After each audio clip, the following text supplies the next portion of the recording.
Assalamualaikum warahmatullahi wabarakatuh. Alhamdulillahirabbil alamin. Wassalatu wassalamu ala sayyidina Muhammadin wa ala alihi wa sahbihi ajma'in. Amma ba'du. Rabbi shrah li sadri wa yassir li amri wa hlul 'uqdatam min lisani yafqahu qawli.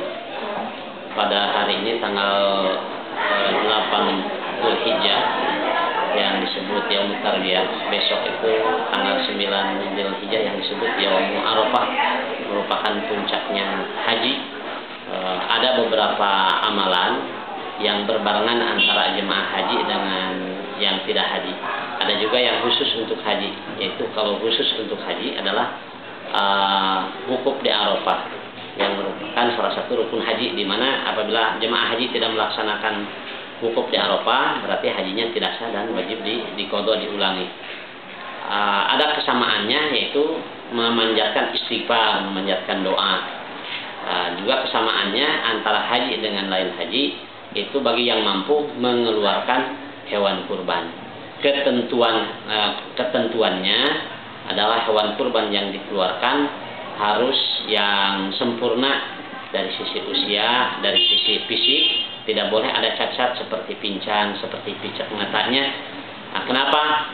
Karena salah satu manfaat untuk pribadinya, bahwa hewan kurban itu di akhirat dijanjikan oleh Allah akan dijadikan kendaraan.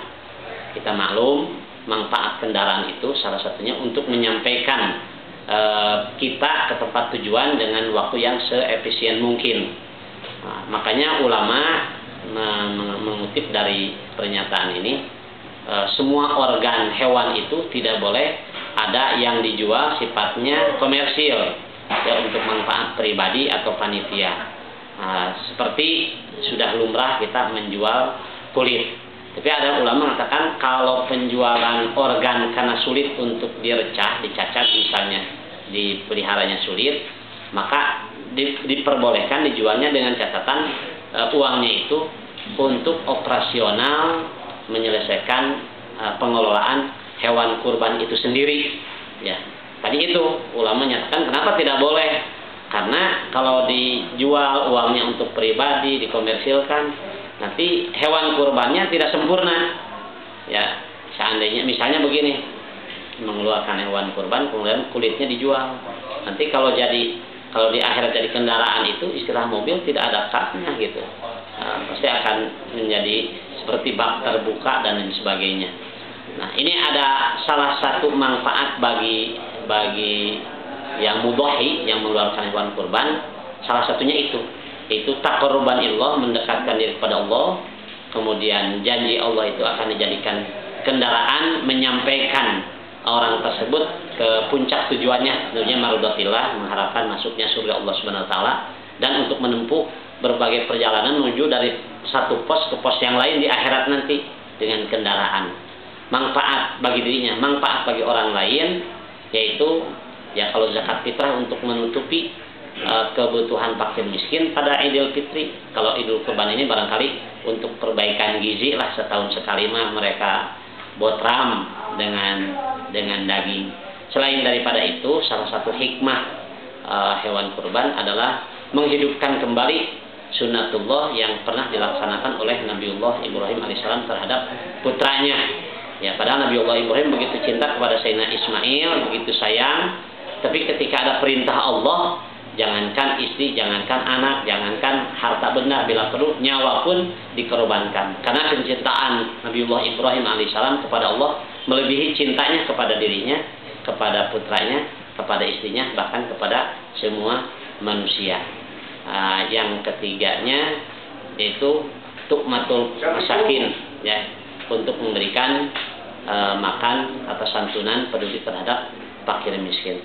Barangkali secara singkat itu tentang pelaksanaan kurban pada Idul Adha. Ada Idul Kurban sama Idul Fitri, Pak Kiai? Iya. Kalau Idul Fitri itu yang ada namanya Ashrul Awakhir, perayaan perebutan, ya, pahala yang puncaknya itu mencari Lailatul Qadar. Ashrul Awakhir 10 hari terakhir. Kalau Idul Adha atau Idul Kurban itu justru Ashrul Awail, ya, 10 hari pertama. Makanya ada ulama yang mengatakan baik, ya, tidak baik melaksanakan saum dari awal bulan Dzulhijjah sampai tanggal 9. Tapi muttafaq alaih, semuanya sepakat bahwa yang paling disunnahkan itu saum pada hari Arafah itu. Nah, itu salah satu perbedaannya. Kalau saum syahrul Ramadan pada asrul awakhir, 10 hari terakhir.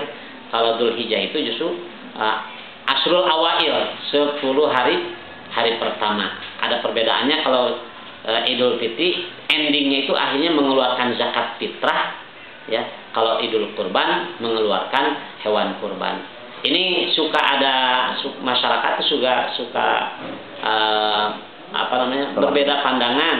Itu kalau Idul Fitri seakan-akan hari raya yang gebyar luar biasa, sehingga waktu pelaksanaannya itu lebih meriah, lebih gebyar. Sedangkan pada Idul Adha mereka seakan tidak teruna, cuek aja lah. Pada tanggal 9 tidak saum juga Dzulhijjah, puasa itu tidak mau, mereka tidak malu gitu. Padahal sebaliknya, contohnya aja mengumandangkan takbir itu kalau Idul Fitri ba'da sholatil maghrib sampai khatib naik ke mimbar. Sementara kalau Idul Adha itu besok nih, hari Kamis setelah sholat subuh sudah disunahkan mengumandangkan takbir baik secara jamaah atau perorangan sampai akhir Yaumut Tasyrik, berarti hari Senin tanggal 13 Dzulhijjah, menunjukkan disebut kita Raya Agung. Hari Raya Agung itu justru yang hari raya yang berkenaan dengan manasikul haji ini.